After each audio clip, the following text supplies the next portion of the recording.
matin j'ai vu Armel. Je pensais qu'il était devant, donc ça va plutôt pas mal. Et je sais pas s'il est. Maintenant je le vois plus, donc c'est bizarre quoi. 6e jour de course au large des Canaries. Armel Lecléache, à la lutte avec François Gabard et Bernard Stamm, s'est emparé des commandes du Vendée Globe.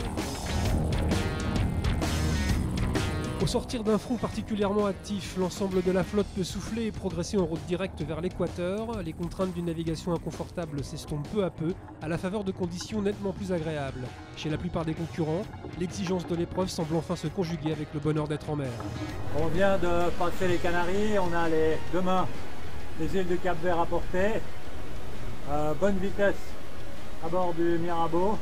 Dans les alizés, pour l'instant ils sont pas très forts, une quinzaine de nœuds. Mais sans ça, superbe ambiance, bonne chaleur, on sent quand même qu'on a quitté l'hiver européen. Les joies et les peines du Vendée Globe. Le 17 novembre, Samantha Davis et son bateau meurtri, amarré dans le port de Funchal. Après son dématage, la plus française des Anglaises a rejoint l'île de Madère, le cœur gros et les ambitions en berne. Le même jour, Jérémy Bayou est en 6e position lorsqu'il transmet ses images. À la tête de qui et qu'on voit bien l'œil de Vérin qui a pété net comme il faut. Le vérin qui permet d'actionner latéralement la quille de son bateau s'est brisé net. Voilà, on a le bateau qui prend l'eau là. Donc faut vraiment se mettre à l'abri. Le skipper de Maître Coq est obligé de se dérouter vers les îles du Cap-Vert afin d'évaluer les possibilités de réparation sans assistance. Très vite, le verdict va tomber. Jérémy, bonjour. Il y a beaucoup de monde ici pour t'entendre ce matin. Là, pour être très clair, je suis en route moteur vers le port de Délo, là, sur l'île de Saint-Vincent. La course est finie. C'est la vie. Hein. Le même week-end, Alex Thompson a, comme qui dirait, senti le vent du boulet. C'est une moitié de barre de liaison. Vous voyez le problème? Alors que son monocoque avançait à 20 nœuds, le skipper d'Hugo Boss voyait son hydrogénérateur s'arracher et endommager au passage la barre de liaison des safrans. Du coup, Alex Thompson a sorti la caisse à outils en même temps que son manuel du parfait bricoleur. Ah, j'ai fait le job. En tout cas, j'ai appris, ça c'est sûr. Voilà la réparation de la barre de liaison qui était cassée ici et ici. C'était un peu une réparation à la Robinson Crusoe. Pour l'espagnol Javier Sanso, c'est un problème de rail de grand voile qu'il a fallu résoudre. C'est la pièce que j'ai réparée hier, la pièce que j'ai dû aller chercher en tête de mât. Ce n'est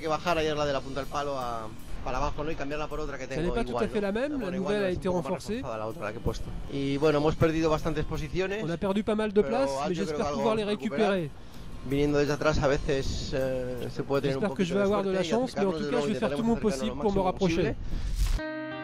Après l'abandon de Jérémy Bayou, 15 bateaux répondent encore à l'appel. La flotte est scindée en 3 groupes clairement identifiés, les favoris, les outsiders et les retardataires.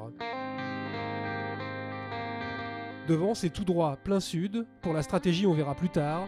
En bon éclaireur, Armel Lecléache ouvre la voie en vue de la prochaine difficulté du parcours. Là maintenant, on va direction le poteau noir qu'on devrait aborder demain dans la journée. Et si tout va bien et qu'on le franchit, et ben on ira passer l'équateur. Voilà, il reste à peu près 600 000 avant l'équateur, donc un peu plus de 1000 km. Sur ce Vendée Globe, voilà, il fait chaud et il fait beau à bord de Banque Populaire. En embuscade derrière les bateaux de tête, un trio composé de loups de mer. Ils ont pour nom Golding, Vavre et Le Cam, 162 ans à eux trois et des tours du monde en veux-tu en voilà. Depuis plusieurs jours, ils régatent au contact, à tel point que Jean Le Cam a du mal à trouver le sommeil. Cette nuit-là, j'entendais le ronflement de tous les skippers là, qui étaient dans le groupe là, tu vois. Je les entendais tous, putain, et Golding, qu'est-ce qu'il ronfle alors, c'est incroyable. Et le sud, c'est pareil, j'arrivais pas à dormir tellement il ronfle.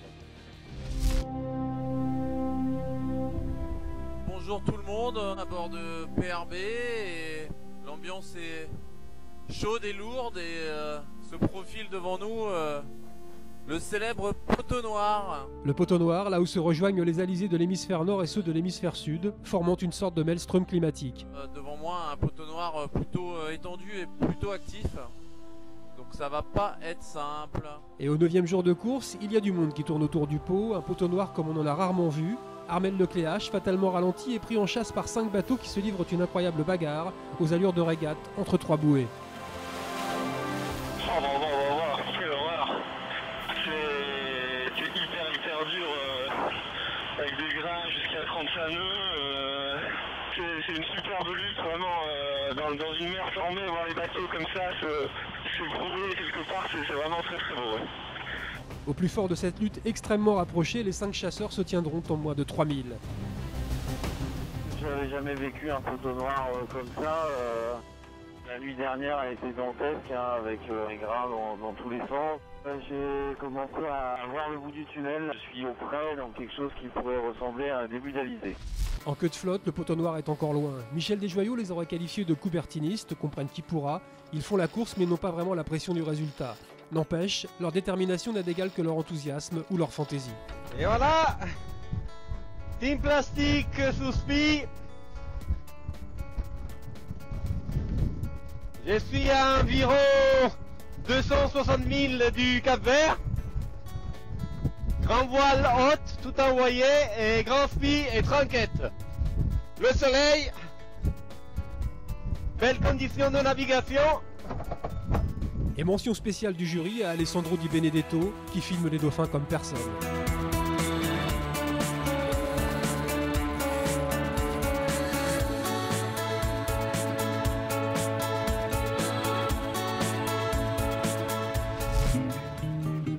Bertrand de Broc, lui, ne fait pas de bruit.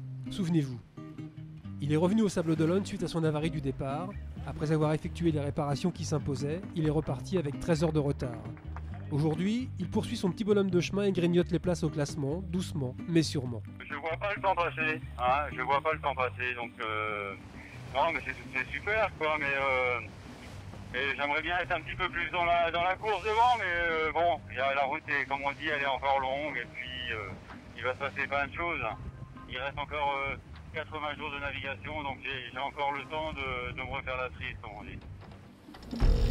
Un peu plus en arrière, à la latitude des Canaries, la trajectoire incohérente du Polonais Zbigniew Gutkowski ne manque pas d'étonner depuis plusieurs jours. Le 21 novembre, en but à d'insolubles problèmes de pilote automatique, c'est la mort dans l'âme qu'il envoie ce message à la direction de course. Aujourd'hui, j'ai besoin de vous dire ce que j'ai en tête depuis quelques jours. Le courage, ce n'est pas seulement combattre, mais aussi savoir s'arrêter. Je ne peux pas continuer comme ça. Sans pilote automatique, je ne peux pas courir. Et si je ne peux pas courir, je dois abandonner. C'est une décision difficile, une des plus difficiles de ma vie, mais il s'agit là du vent des globes, de la force immense de l'océan, et je n'ai pas les moyens de me battre. Le même jour, c'est en solide leader qu'Armel Lecléache s'est extirpé du poteau noir pour mieux franchir une fameuse ligne imaginaire, porte d'entrée dans l'hémisphère sud. Alors on vient de franchir l'équateur, il y a un quart d'heure là. En 10 jours et 19 heures, Armel Lecléache réalise le deuxième temps de référence sur le tronçon des Sables d'Olonne-l'Équateur, après les 10 jours et 11 heures de Jean Le Cam en 2004. Voilà, tout va bien, on est la tête à l'envers. Quelques heures plus tard, ses poursuivants immédiats le rejoignent dans l'Atlantique Sud.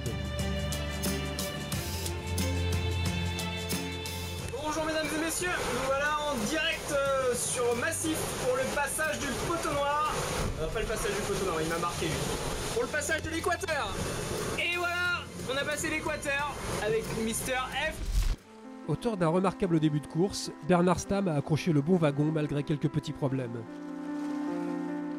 Le bateau il était ballotté comme un bouchon dans la mer sans vent, quoi. Donc la voile est venue taper cette dérive et c'est une déchirure qui n'est pas très compliquée à réparer en soi, mais j'arrive pas à la descendre la voile là. Donc voilà, j'ai un petit souci de voile. Derrière le groupe des leaders, Mike Golding franchit l'équateur pour la 22e fois. Château Angélus, premier grand cru classé 2009. Jean Le Cam, lui, ne se refuse à rien. Bah oui. Au 12e jour de course, 8 concurrents naviguent désormais dans les alizés de l'hémisphère sud. Parmi ceux-là, Jean-Pierre Dick, le skipper de Dierbach-Paprec, bien reposé et bien positionné. C'était ma première nuit un peu bonne, je dirais, avec avec pas mal d'heures de sommeil. J'en ai profité pour essayer de me reposer, le fait que ce soit assez calme, il n'y avait pas trop de réglages, donc ça c'était une bonne chose, ouais. Mais bon, toujours une position un peu d'attaque, on va voir un peu comment ça se passe, mais techniquement, comme dirait notre ami Didier Deschamps, et tactiquement, ça me va. En tête du Vendée Globe depuis une semaine, maintenant Ramel Lecléache ne lâche rien. Pour le skipper de Banque Populaire, comme pour ses poursuivants les plus proches, l'heure est venue de négocier le prochain passage à niveau. Là, on descend l'Atlantique Sud en direction du cap de Bonne-Espérance, et avant ça, il va falloir contourner l'anticyclone de Sainte-Hélène. Alors, je vais essayer de vous expliquer ce qui se passe. Sur l'écran de l'ordinateur, on peut voir la flotte là-haut. Voilà. Le cap de Bonne-Espérance là, et au milieu l'anticyclone de Sainte-Hélène. Et c'est le fait que l'anticyclone de Sainte-Hélène soit très au sud comme ça qui nous force à le contourner par son ouest, puisque si on essaye de le contourner par l'est, eh ben on va se retrouver face au vent plutôt qu'avec des vents portants. Donc voilà pourquoi on va faire ce détour. Alors il y aura peut-être quelques petites variantes, mais c'est la physionomie générale. Et en guise de conclusion, pour François Gabard, un tour du monde peut aussi avoir la saveur des agrumes. Petite surprise. Hop. Qu'est-ce que c'est que ça? C'est un pamplemousse. Alors sachez, mesdames et messieurs, que c'est mon dernier fruit frais avant un bon petit peu de temps. On est parti d'ici. On est actuellement en large du voisine ici. Et comme vous pouvez l'imaginer, il reste pas mal de chemin. Voilà. Au bas mot, encore 20 000 milles environ à parcourir sur ce Vendée Globe 2012-2013. Clap de fin sur cette deuxième semaine de course.